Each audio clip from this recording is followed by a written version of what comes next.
So you're new to wade fishing or just curious about the latest gear? Maybe you're looking for an edge to land more trout and redfish in that skinny water. Either way, you've come to the right place. With 35 years of wade fishing experience along the Texas coast, from Sabine Lake to Port Isabel, I've used and tested a lot of the gear out there. In this video, I'm breaking down exactly what you need to be successful on the water. But fair warning, once you see this list, your wallet might take a hit. Just don't tell your spouse you saw this. I'm breaking this down into 3 key parts. Number 1, the gear you need to wear to stay comfortable, protected, and mobile. Number 2, the gear you need to catch fish. And number 3, the boat gear your captain may already provide, so check with them first before you go out and buy. I'll explain why and how I use each item. Plus, if you're interested in adding any of these things to your setup, I've dropped links in the video description for easy shopping. Let's get started and get you geared up for success on the water. So the first thing we're going to talk about is sun gloves. I do not use sunscreen when I'm out fishing. I totally cover up. So the first thing you want to do is cover up your hands. Get some sun gloves to protect the back of your hands and your wrists from the sun. Next item is a full face mask. Instead of putting sunscreen on, you want this face mask to cover your entire face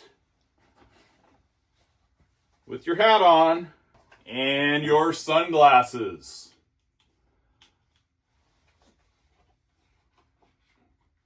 So you are totally covered up. So now with a long sleeve shirt, gloves, face mask, sunglasses, and hat, you are totally protected from the sun. These purpose-built optic sunglasses are awesome for inshore fishing. If you want to see a video that I did on all of the PVO sunglasses, watch that video up here. The next item that I use, that I wear every time I go out, is a back brace. As us older guys, that have sat in offices for 30 years, some of our backs are a little sore. So this Mueller back brace is an awesome thing to put on in the morning. Put a t-shirt on, and then put this back brace on, and then put your long sleeve shirt and your raincoat or whatever you're going to wear for the day over the top of this, but that'll give you extra back support. Next item you want to bring is a little dry bag. So this, you can put your phone, your wallet, maybe some snacks, battery charger. I always carry an extra battery with me to charge my cell phone in case it gets low. But these little dry bags are awesome to have to take on the boat with you. Next item is wade boots.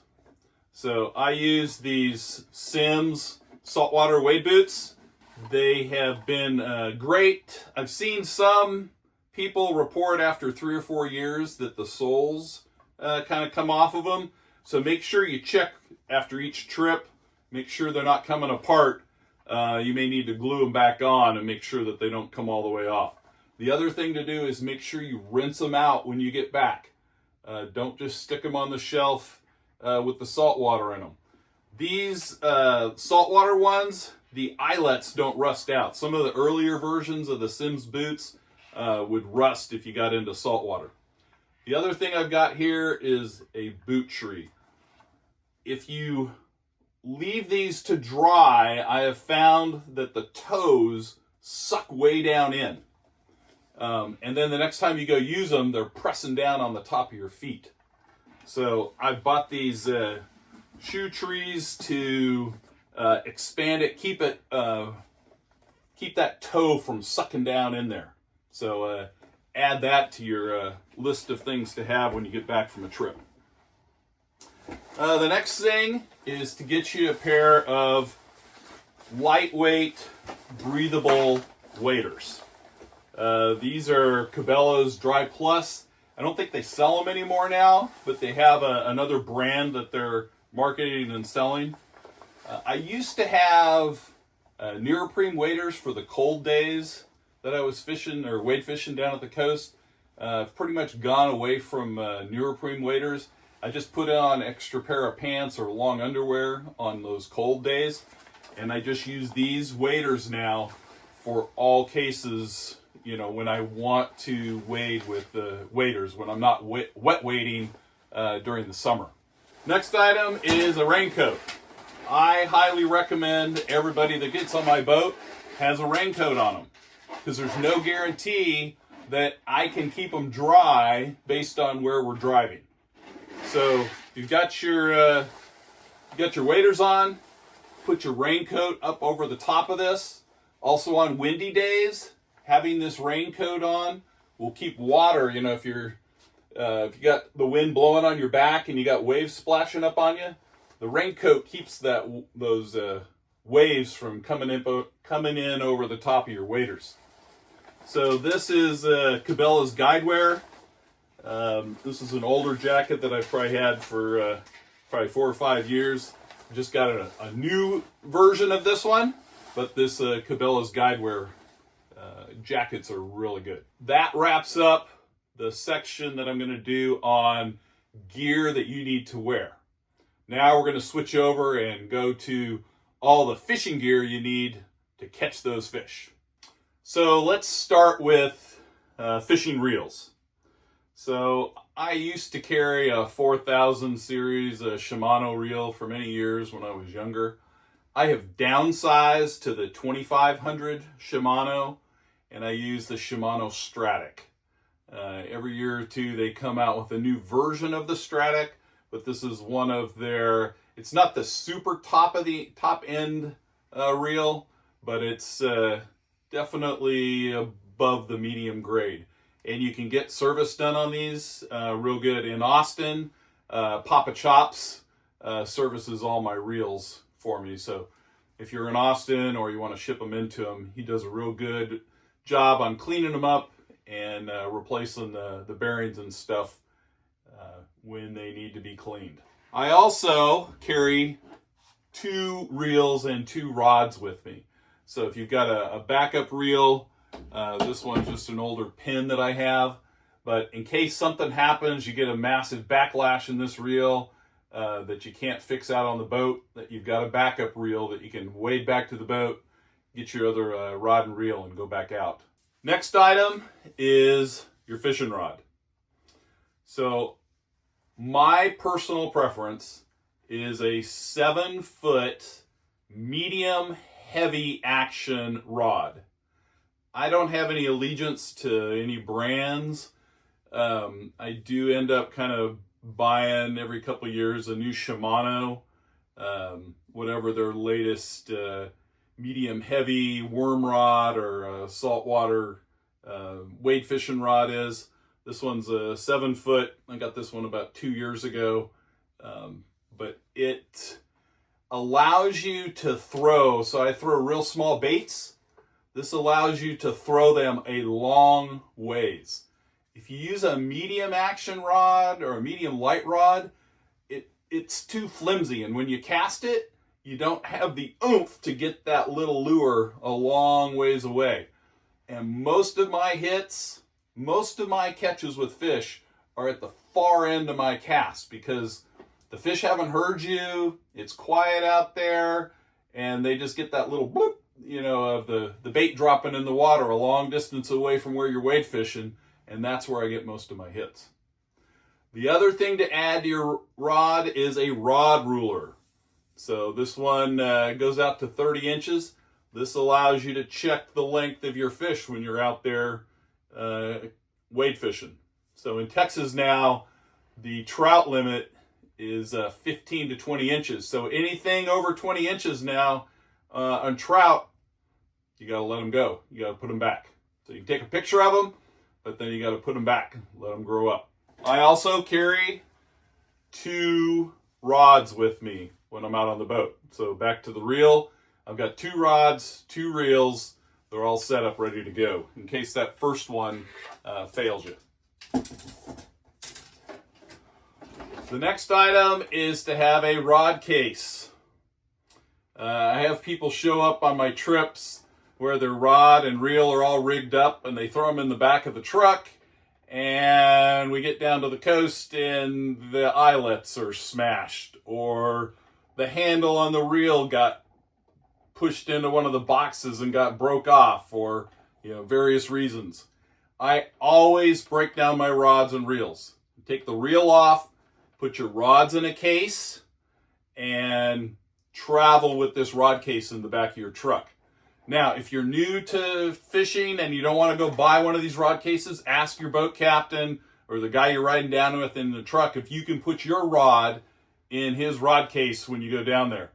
This will protect those rods when you're traveling. All right, so now we've got our rod and reel. So what do we use on them? So I use Power Pro 20-pound braid in this green color. This is what I just put on all my reels, no matter what I'm fishing for. And I buy a big spool of it. It's about 6-pound equivalent mono.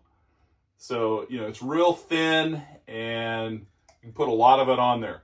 I will often put about half the spool of older line, and then I'll splice into it with a blood knot and put on, 100 yards more of that new line onto the reel.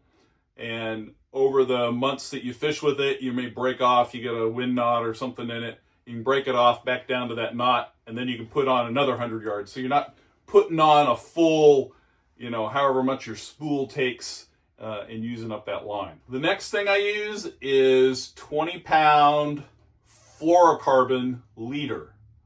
And there's different brands that you can get for fluorocarbon. I use an Albright knot to tie it from the braid to the fluorocarbon, and then I'll use a loop knot to tie on my jig head onto the end of the fluorocarbon. The next item is jig heads. I use a real small screw lock jig head. This is a 1/32 ounce jig head.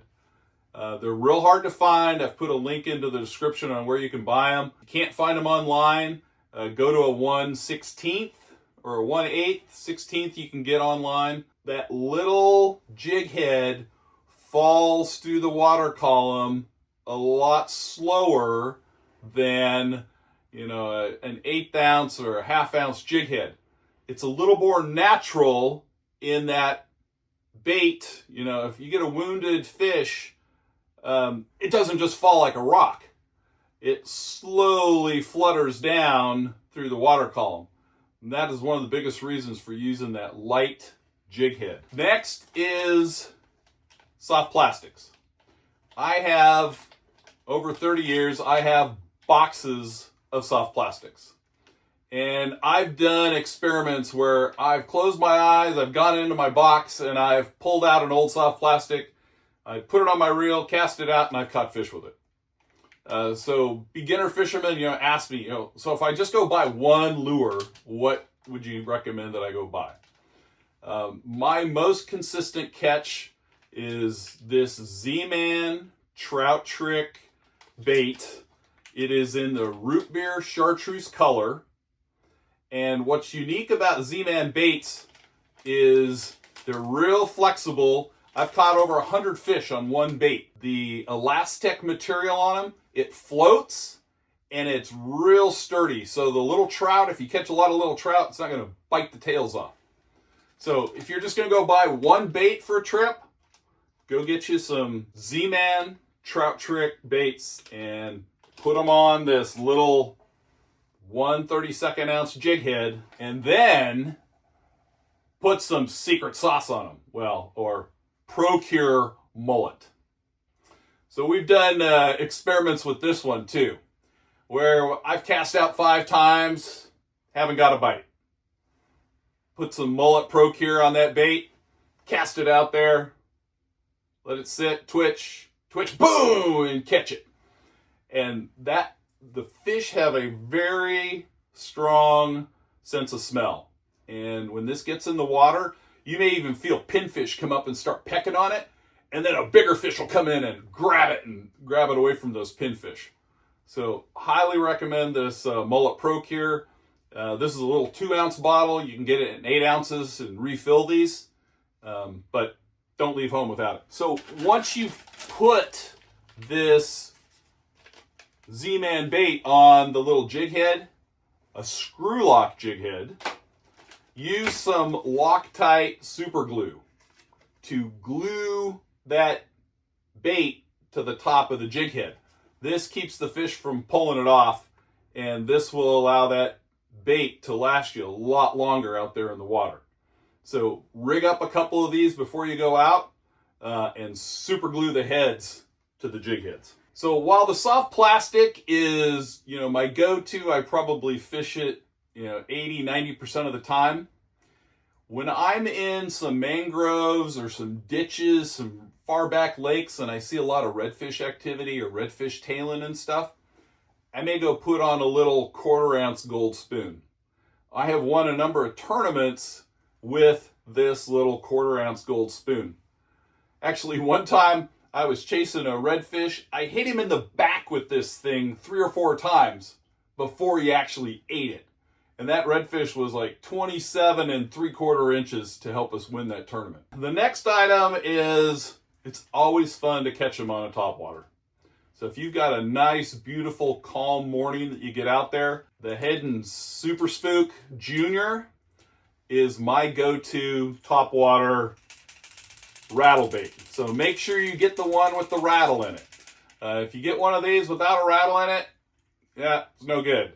I've learned that lesson. I have a bunch of topwaters in my tackle box that have no rattles in them, and they don't get used anymore. Make sure you get one with a rattle. The next item, now this is part of from when I was guiding more, is I always have rubber bands on my wrist. Okay, you can get a pack of these. They're Ultra V rated rubber bands, so they won't deteriorate in the sun. I've got a link in the description here to get these off of Amazon. These things are great. You can use them to, put on your reel to keep the line from coming off. You can put them around bags to close up bags. You can use them to pull your rods together.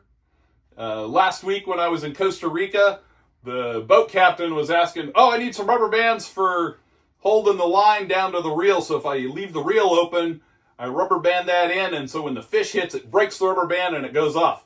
Well, I just happen to have about 7 or 8 of these on my wrist. And so I saved the day going down to Costa Rica. I had my rubber bands on the wrist. I had my rubber bands on my wrist. So may look a little weird, but I always have black rubber bands on my wrist. The next item is this Feral Concepts chest rig. This has replaced my 2 pockets that I used to carry all my gear in. So I'd have a radio, and then I'd have my baits, soft plastics, a couple extra lures, and my Pro Cure. I used to keep them there in the top pockets. So with this Feral Concept chest rig, there's no zippers on it. It's just that Velcro pouch. Opens up. You can put your gear in here. Put it in here. Also, put a radio in here or a cell phone if you want to carry it there. The other thing I'm encouraging all the people on my boat is this is the only thing you're allowed to board my boat with. Okay? I don't want you to come on with the kitchen sink in tackle boxes anymore. This is what you're allowed to bring on. Now, you got your rod and your reel, and you got your wade net, you got your wade belt, and then the net, that kind of stuff. That's still okay to bring on. But for gear, you need to downsize to this. If you bring a tackle box in the truck and you keep it at the place that we're staying, fine. But make sure you only bring bags and lures that are going to fit in this, and then keep it on you so they don't get set on the boat and they blow off, or we lose something. The next item is to get some reel wash. I don't recommend spraying your reels down with water.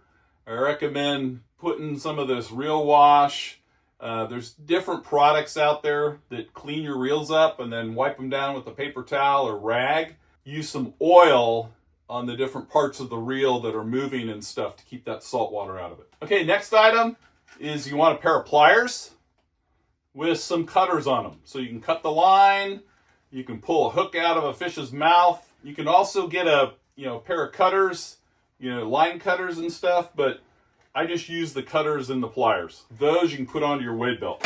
All right, next item is a wade belt that's got a rod holder in it, and you can then attach your wade net to it. So you want to get a wade net so you can land a fish.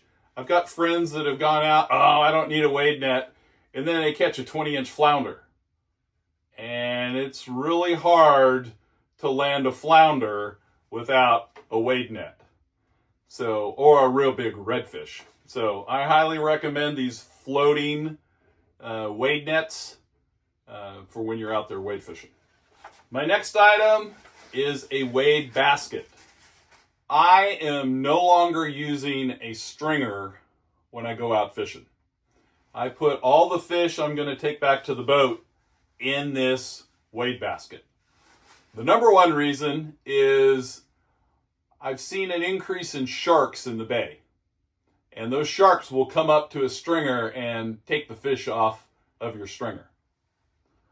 The second reason is with the new trout limits of 15 inches to 20, if you get a trout that's 20 and a quarter and you measure it on your rod ruler and you think it's 20 inches and then you stick it with a stringer and then you take it back to the boat and it's half dead or dead and you lay it on the board and it's 20 and a quarter, you can't put that fish back in the water. With the wade baskets, that gives you that opportunity to go back in and double check the length. You can get a picture of it at the boat, and if it is too big, then you can safely release it back into the water. So this is a homemade one. I've got a link in there to some professionally made ones. They're a little bit bigger than these. All this is a laundry basket, a pool noodle, and some zip ties to hold it up on top. And then a rope, a line that you can tie onto your wade belt so you can take it out there with you. And no fishing trip would be complete without taking a pair of tiny hands with you. So if you get a real small fish or it's a real tough day and you're not catching much, these tiny hands can come in very handy to create some laughter on the boat or for your trip. If you want to see more on a tiny hands video that I did, you can see that link up here. All right, that wraps it up for the gear that you need for when you go fishing to catch fish. Now we're going to jump over and go through some boat gear that your captain may already have. So ask your captain if they have this gear before you go out and buy it. So the first item that your captain may already have that you don't need to go buy is a set of walkie-talkies. So everyone on my boat, when you get out of the boat and you go start walking, I want you carrying a set of walkie-talkies. Number one, for safety, in case you have some issues and you need somebody to come and help you, you've got these to be able to communicate. The other reason is that I will often, we spread out when we go wade fishing. If I get on the walkie-talkie and go, all right, everyone start heading back to the boat, we're going to move locations.